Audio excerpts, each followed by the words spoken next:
Você vai assistir agora um corte das nossas aulas exclusivas para assinantes da BJJ Protec. Antes da gente entrar no estrangulamento propriamente dito, eu vou trabalhar com vocês alguns conceitos importantes. Primeiro, estrangulamento da montada. É uma posição clássica no jiu-jitsu. A grande maioria das escolas, dos professores, ensina o estrangulamento da montada na faixa branca, lá nas primeiras aulas do nosso aluno, porque ele é um movimento relativamente simples, né? Dominando, cruza as pegadas e estrangula é relativamente simples de fazer. Porém, é um dos movimentos que mais exige controle de quem está em cima, né? Eu perco as minhas mãos de apoio aqui em cima, eu tenho que usar as duas para estrangular. Então é importantíssimo que eu desenvolva um bom controle corporal em cima, que eu aprenda a fazer um bom ajuste de finalização e que eu tenha esse domínio sobre o meu adversário. Por isso, é comum que eu aprenda o estrangulamento da montada na faixa branca, mas eu vá realmente dominar ele, fazer ele bem só na faixa preta, né, até eu ter esse desenvolvimento. Só que quanto mais eu praticar, quanto mais eu buscar, mais cedo ou melhor domínio eu terei. Certo, pessoal? E aqui alguns conceitos importantes. Primeiro, afundar... Pode me ajudar aqui, Bruno? Afundar bem a primeira mão. Vou fazer em pé aqui para a gente mostrando. Que precisar ir para o chão, eu vou para o chão. Mas é muito comum na luta a gente ver o aluno fazer isso aqui, ó. Entra a primeira mão, já entra a segunda e começa a tentar estrangular. E olha onde tá a mão, não vai pegar aqui. O estrangulamento ele tem que ser feito na lateral do meu adversário, não na frente. A frente aqui machuca, incomoda, mas o que faz apagar é a circulação aqui na lateral. E para eu dar pressão na lateral, a minha pegada tem que ser quase lá atrás. Então o primeiro ponto, afundar e ajustar bem a primeira mão. Entrei a primeira mão aqui, ó, eu vou melhorando ela. Aí eu senti, ó, pô, agora tá lá atrás, tá bem fundo, agora tá uma pegada boa. Agora sim, eu vou para minha segunda mão, por cima ou por baixo. Aí a outra mão nem tem tanta importância onde ela vai, se a primeira estiver bem ajustada, tá? Segundo ponto, aproximar ao máximo as duas mãos atrás, né? Então, se eu estou fazendo o estrangulamento, bota a mão aqui em cima do meu ombro aqui, Bruno, para bater, né? Então, olha só. Fiz o estrangulamento aqui, olha, você nem tá vendo minha mão aí direito, ó, né? Vou apertar, ó, nem pegou. Agora afundei um pouco mais, eu começo a apertar, pegou, né? Agora, ó, tá quase encostando lá atrás, ó, já pegou, né? E cada vez eu gasto menos energia. Então, quanto mais eu aproximar as minhas mãos atrás, mais força e energia eu vou ter. E aí um cuidado, não adianta eu aproximar as duas e na hora que eu começo a fazer força ela vinha escorregando, né? Eu tenho que manter a pegada de alicate muito forte. Segundo ponto, usar a cabeça como apoio de base. É o que a gente viu na estabilização aqui. Como eu estou com as duas mãos comprometidas, eu uso a minha cabeça no chão formando um triângulo para eu melhorar a minha base. Usar a alavanca dos punhos, né? Muitas vezes a gente chega nesse estrangulamento, faz a pegada e começa a puxar. E aqui puxando você faz só força com o braço e as costas, né? Então, além dessa força aqui, eu faço essa também, né? Se eu tô com pegada cruzada, né, vou fazer as duas nessa direção. Então, quando eu tô com a pegada aqui, ó, para aumentar a pressão, eu faço esse movimento para dentro. Se a minha pegada tá aqui, eu faço para fora, jogando o meu punho em cima do braço dele, não desperdiçar essa mecânica aqui também. Concentrar a força isométrica na musculatura das costas, né? Então esse detalhe eu aprendi com o Rickson e para mim fez toda a diferença. Antes eu fazia o estrangulamento, eu puxava aqui e eu ficava travando no braço. E eu aprendi com o Rickson que eu faço estrangulamento, eu trago aqui e agora eu concentro a força lá nas costas, jogando ombro para trás e peito para frente, ó. Fazendo isso aqui, ó. Então eu puxo e faço esse movimento. Olha só a diferença. Encaixei a posição, ó. Trouxe o Bruno aqui para mim, né? Bota a mão no meu braço para bater ali, tá, Bruno? Aqui. Então olha só, não tá pegando, né? Agora eu vou concentrar a força lá nas costas, ó. Se viu bastante diferença, né? E quando eu venho aqui e aí eu trago lá para minhas costas, ó, eu consigo fica muito forte, né? Fica mais forte o estrangulamento e você consegue manter mais tempo a pressão, porque a musculatura das costas, ela é responsável pela nossa postura o dia inteiro, então ela está acostumada a trabalhar e ela consegue se manter contraída durante muito tempo, gastando menos energia. O braço, você que luta jiu-jitsu, já percebeu que o braço é o que fadiga mais rápido, né? O antebraço, principalmente, ele trava, fica pesado por causa da face aqui. Então, se você estiver fazendo muita força de braço, a tendência é ele morrer logo. Então, eu concentro uma força no braço, depois boto lá nas minhas costas, ó, ombro para trás, peito para frente. Experimente com o seu colega. Puxe o estrangulamento até colar aqui, e aí depois ombro para trás e peito para frente, para você ver a diferença da força que dá. Fiquei impressionado quando o Rickson mostrou isso, tá? Foi um dos grandes aprendizados do seminário dele. Pressão contínua e crescente. Então, quando a gente fala de estrangulamento, né, muitas vezes eu entro com a pegada no Bruno e vou, pô, boto a minha força máxima, só que ele está usando a força máxima para resistir. E aí eu começo a cansar, vou diminuindo. E aí ele vai respirando e vai saindo da posição. Então, o que eu tento fazer no estrangulamento? Eu não preciso arrochar a posição. Por exemplo, aqui, ó. Eu entrei aqui, bota a mão no meu ombro aqui, Bruno, tá? Quando pegar, tu bate, tá? Pra galera ver. Então eu entrei aqui, ó, tá pegando? Não, né? Mas se eu manter aqui, ó, vai pegar, né? Então, quando eu tô com uma posição, ali não tava tão apertado, mas quando eu trago ela, às vezes eu tenho a impressão de que, pô, não tá pegando, mas tá forte a posição. Eu só mantenho ela. E aí eu sinto que ele começa a faltar ar e ele vai desligando, e aí eu aumento a pressão. E aí eu gosto também de, quando eu entro com a posição, né? Então eu entro aqui, aí o Bruno começa a se bater para sair, vai se batendo, e eu mantenho, só mantenho. Aí eu vejo que ele começa a diminuir, aí quando ele começa a diminuir eu vou crescendo a pressão. Então eu tento fazer o seguinte, eu levo o estrangulamento a uma pressão ali de uns 70% e tento manter. Aí ele vai estar defendendo lá em 100%. Aí ele começa a ficar fraco, vai caindo 90, 80. Aí quando ele está chegando a 70, eu começo a subir. Aí eu vou aumentando a minha pressão. Aí quando eu vejo que ele está roncando, ou ele mexeu a mão para bater, aí eu dou aquele gás final para pegar. Então eu consigo manter uma força crescente enquanto a dele está decrescente. E aí é mais fácil de eu chegar à finalização, tá? Depois quadril ativado o tempo inteiro para jogar pressão no estrangulamento junto. O quadril ele está presente em todas as movimentações do jiu-jitsu, extremamente importante, e não dar espaço para o nosso adversário, né? Então, não dar espaço para ele me empurrar, me supinar, tentar ficar o mais colado nele possível. Certo, pessoal? Dito tudo isso, a gente vai para o estrangulamento da montada.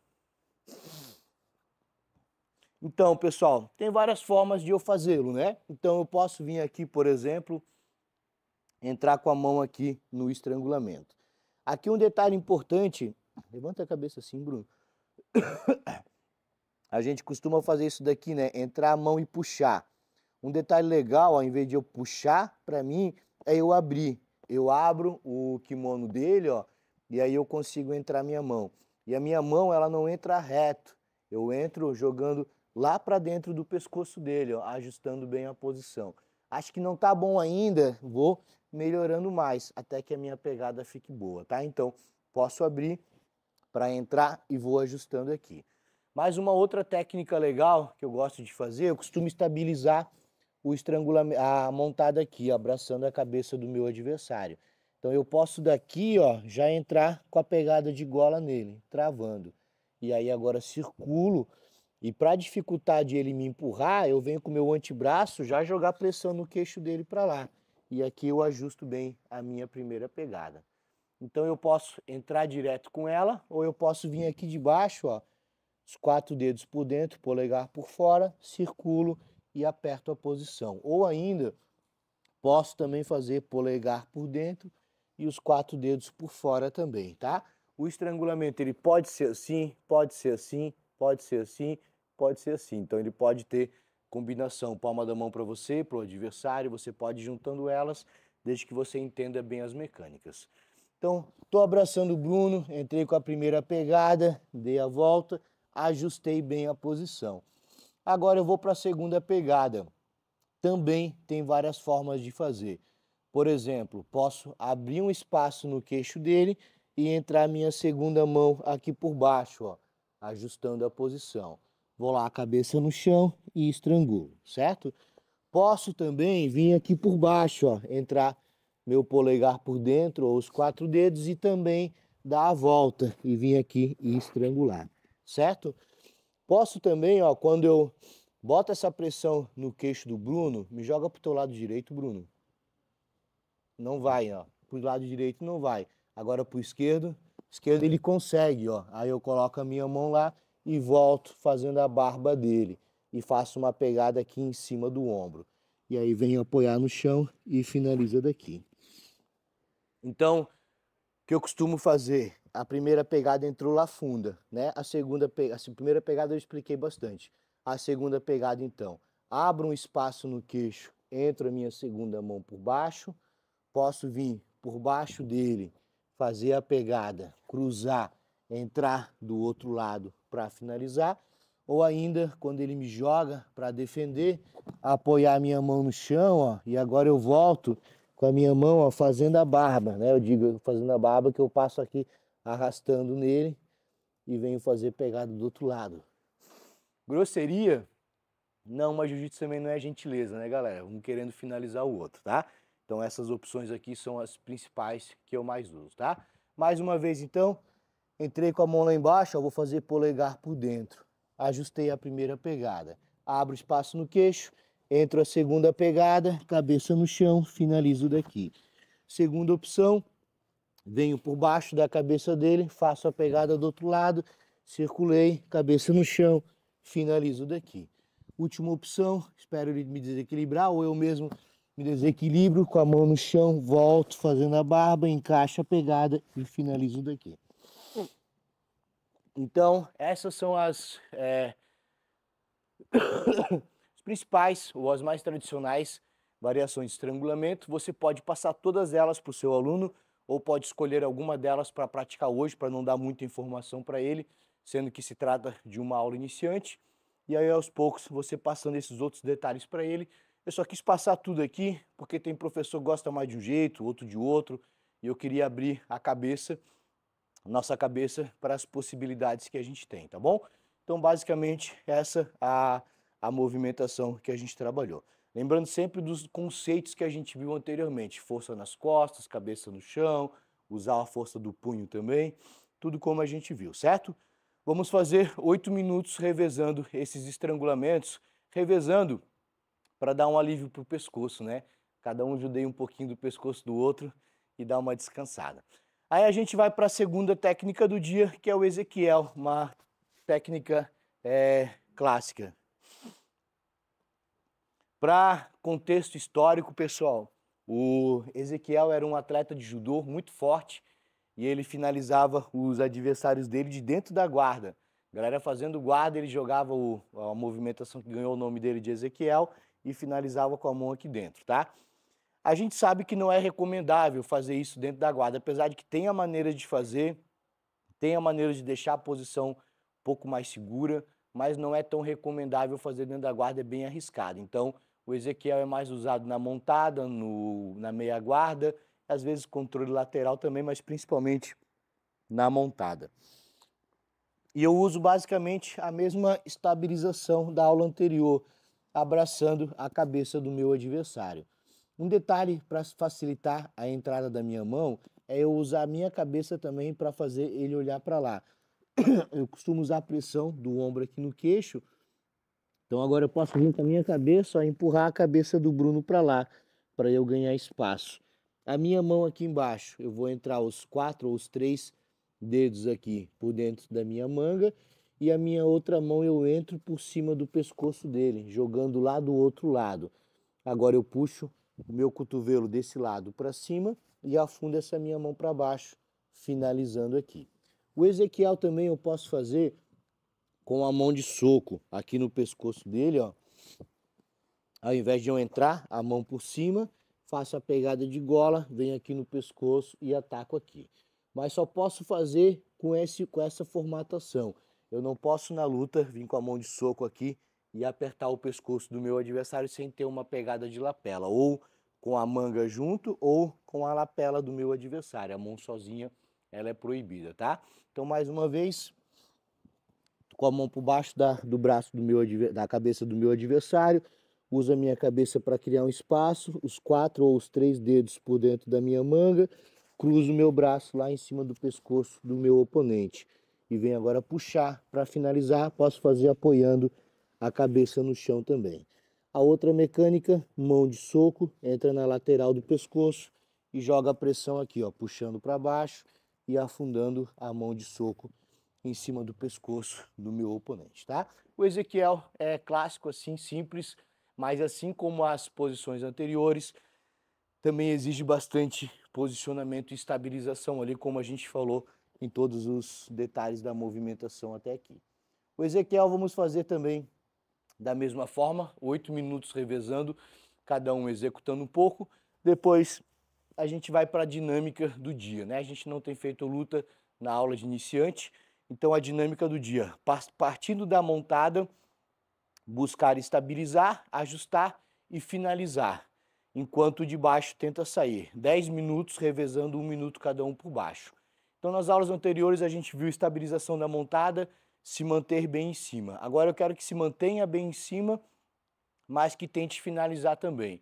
E aí, pode deitar ali um pouquinho, Bruno, por favor. E aí um detalhe que eu quero que você chame a atenção dos seus alunos é não ter a sede só de finalizar. É muito comum eu estar aqui, né? Comecei jiu-jitsu agora, aprendi a montar, aí aprendi a finalizar. Aí eu começo a fazer a finalização, dá a ponte lá, Bruno. Aí o Bruno deu uma ponte, pô, me tirou de cima, né? Se estiver bem fechado, eu ainda pego aqui. Mas tem uma grande chance de eu perder tudo. Perdi a montada e perdi a finalização. Então eu quero que o nosso aluno, sim, tente finalizar, mas ele tente se defender primeiro. Então estou lutando aqui, aí o Bruno me jogou forte. Pô, defendo, estabilizo, venho ajustar de novo. Ele jogou de volta, pô, ajustei e vou melhorando, mas vou me equilibrando, tá? Então eu quero que você busque a finalização, porém enquanto se estabiliza. Não queima a montada, não perde a montada por causa da finalização. Depois, claro, se a pegada está bem justa, bem funda, e eu sei que vou finalizar e ele me capotou, eu posso rodar para a guarda fechada e terminar lá a posição. Mas eu quero que você busque se manter por cima. Lembrando o jiu-jitsu, lá na sua origem, enquanto defesa pessoal, nunca vai ser interessante cair por baixo, né? Sempre vai ter chance de eu apanhar, tomar soco, tomar chute, cotovelada. Então a gente busca sempre se manter por cima. E eu trago essa mesma visão para o meu jiu-jitsu esportivo. Eu falo para os meus alunos, pô, começou fazendo guarda, virou a luta, foi para cima, não volta mais para baixo, termina a luta por cima, finaliza por cima. Evita de ficar indo e voltando, né? Não dá chance para o adversário reagir às posições, tá bom? Esse vídeo que você acabou de assistir é um pequeno corte das aulas exclusivas que a gente manda toda semana para os nossos assinantes. Quer saber mais? Então siga BJJ Protec nas redes sociais e faça parte do nosso time.